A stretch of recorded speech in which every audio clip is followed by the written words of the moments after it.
consider that, but it's not a dialogue during the presentations themselves. Again, there are many of you who are signed up, and I'll ask you to come up to the mic and state your name and your town, the topic you want to speak on, and the first name I have on the list is Susan Berry, speaking on the International Baccalaureate. Again, please, given the number of people, keep your remarks concise. Ms. Wright will be working with me on that. And again, feel free, if you wish, to have your remarks shared with other people on the same issue. Thank you very much for your time. This will be a lot easier if you were 8th graders. My name is Susan Barry. I teach 8th grade language arts, and I'm a team leader at ReRun Middle School. I find myself in a very unusual position tonight. I've been a teacher in this district for 41 years. And this is the first time that I'm ever addressing the Board of Education meeting here. As a parent, I attended and addressed many board meetings in the town where I live, but I've never spoken here. Commitment to those things that matter has always been an integral part of the person that I am. That's what brings me here tonight. Maplewood Middle School has been my second home. For 35 of those 41 years, and my colleagues and my students a second family. I've given the IB program a great deal of thought over the last few years. And while I do see many strengths in it, I don't in my heart believe that it is currently the solution to the problems that present the greatest urgency for us. My colleagues and I are committed to helping our students, and we spend a great deal of time and effort designing lessons and programs to meet their needs, both individually and collectively. But we are a focused school, and many of our students are struggling readers, writers, and mathematicians. What they need most are programs designed to meet them where they are and to move them to the next level and the next and the next. I do not believe IB is that program. I won't pretend to have the answers, but there are schools that are succeeding with students like ours. Why not investigate their successes and spend less time reinventing the wheel and more time working with our children? Rigor already abounds in the halls and classrooms of Maplewood Middle School. From advanced ELA and math classes to sophisticated scientific explorations to exposure to world language in all grades, our expanded elective program exposes students to STEM, to musical theater, art, model UN, peer leadership, and more. Core content standards and part testing have put great stress on an already full curriculum, and those practices are mandated by the state.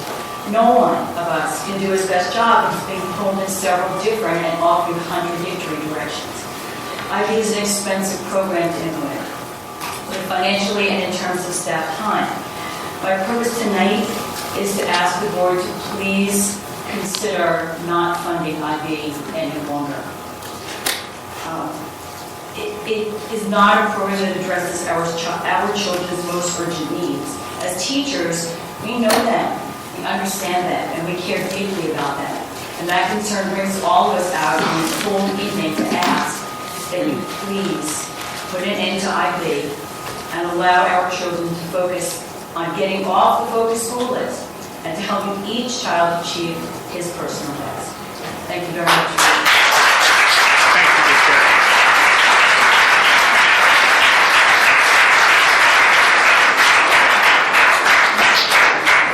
Next on the list, Brian Varney, also on IB, I believe.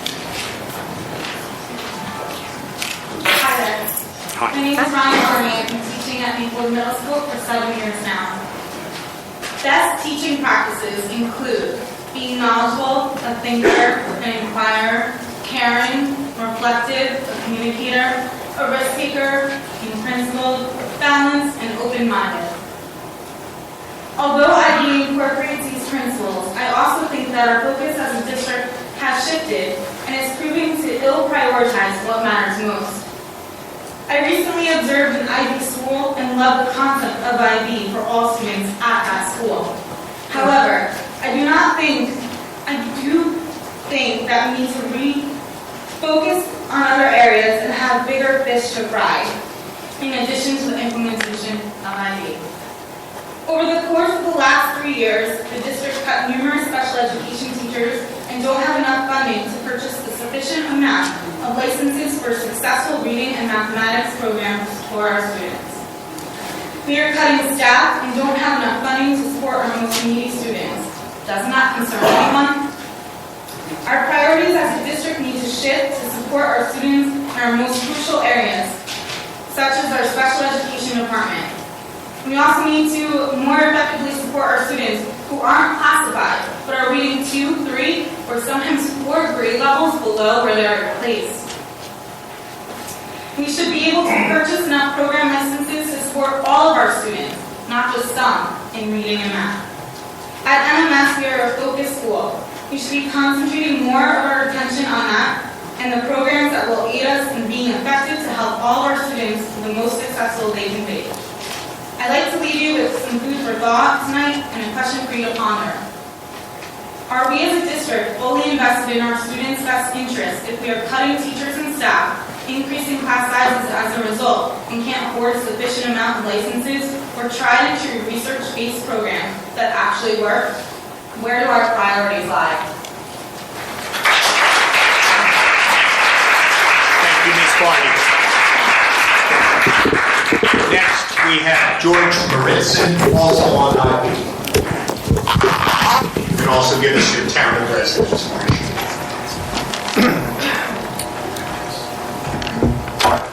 Good evening, George Maritzin. I live in Holmdel, New Jersey. I've been a teacher at Maplewood Middle School for 18 years. And my remarks are as follows. First of all, we do have a lot of struggling learners at MMS. I can attest to that, working in the math department for as long as I have. In fact, the state of New Jersey, as has been mentioned, has designated MMS as a focus school. And I have a number of questions and observations regarding that. First, how will the MYP program in IB help MMS get off the focus school list? Second, is there any evidence linking MYP with closing the achievement gap? My impression is that MYP will have the effect of, in fact, increasing the achievement gap. Does anyone actually believe that MYP is a program designed for struggling learners? If the IB program is so terrific and a great fit for our district, why isn't it being implemented at the high school? Why is it that South Orange Middle School and Maplewood Middle School are the only middle schools in the state of New Jersey implementing MYP? Where should we be spending our limited time and financial resources? On MYP, or instead on implementing the Common Core the very best way we can? I believe that MYP has had the effect of diluting our efforts pertaining to the Common Core. My question is, have we taken our eye off the ball? And lastly, when it comes to MYP, are we really getting our money's worth? Thank you.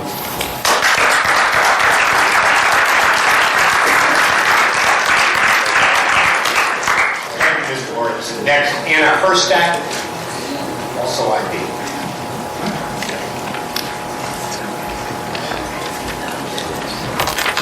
Good evening, I'm Anna Herstadt. I live in Scotch Plains, New Jersey. I'm an 8th grade language arts teacher and team leader. It is imperative that we seek programs at the middle school level that are beneficial to all of our students. IB is not proving to do so.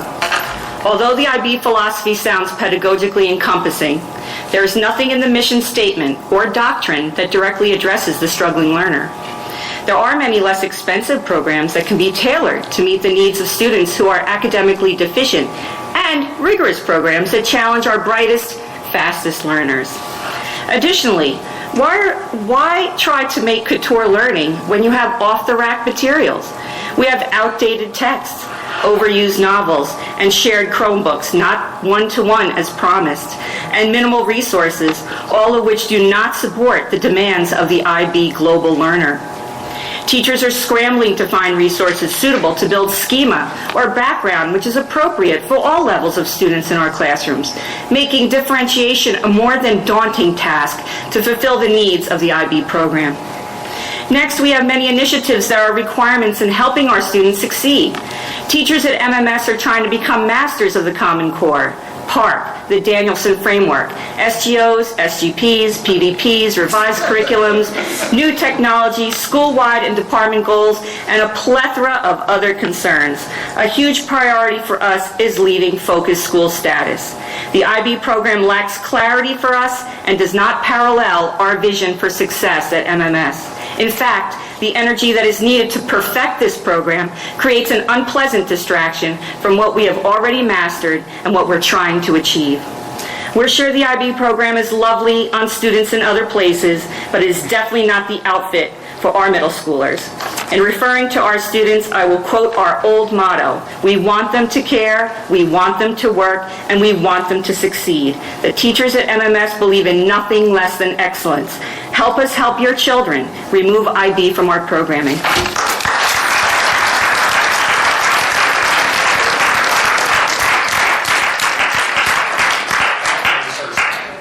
Next, we have Toy Jackson, also on IB.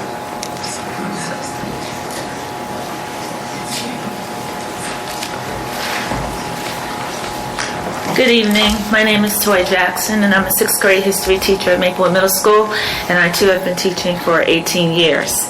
I am here tonight not just as a teacher, but more so as a resident of this community. I live in South Orange. My children have gone through the South Orange School District, and I'm upset that my taxpayer dollars are going to this IB program. My colleagues tonight have said a lot, and I don't want to mimic and waste your time on repeating things that I truly agree with. But I just ask that you open your ears to the teachers in this district who are in the trenches of the classroom, that you give them the autonomy to address the issues that differ from classroom to classroom, that you look at our entire student population as well as address the achievement gap, and finally open your minds to the logic and passion of the people who stand here today, not for themselves, but for their students. I just ask that you really consider what we're seeing here today. We have been the first to implement the program as 6th grade teachers. We gave it a chance before we stood here today from Maplewood Middle School, and we just ask that you hear what we're saying tonight. Thank you.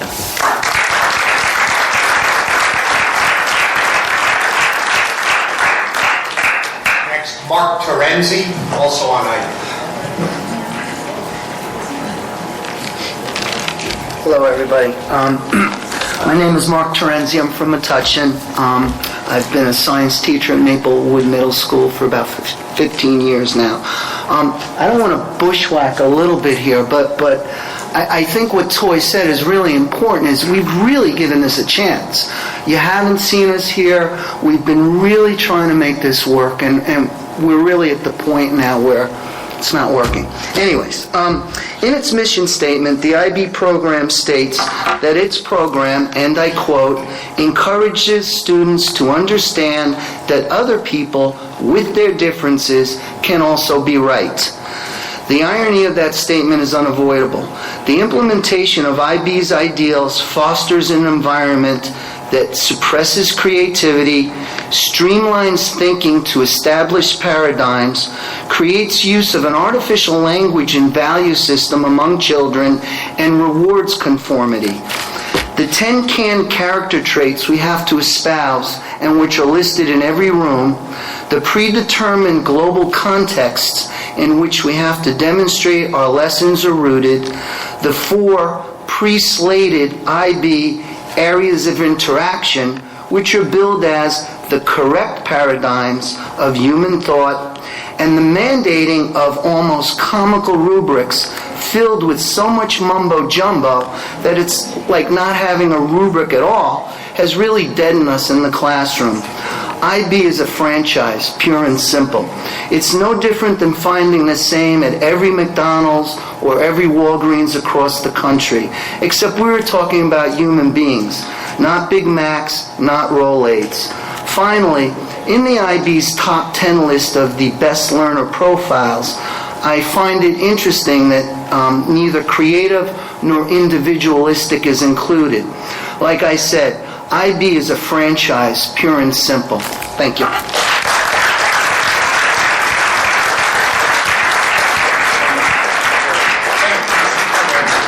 Next, Ryan Odell.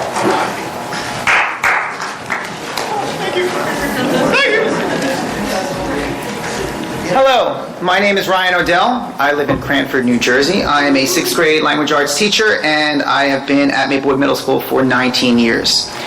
When IB was first introduced in our district, I was very eager to begin. I knew Finland's schools were impressive, and from what I was hearing, IB appeared to be a viable pathway to a similar schooling philosophy. But as I got into the nitty-gritty of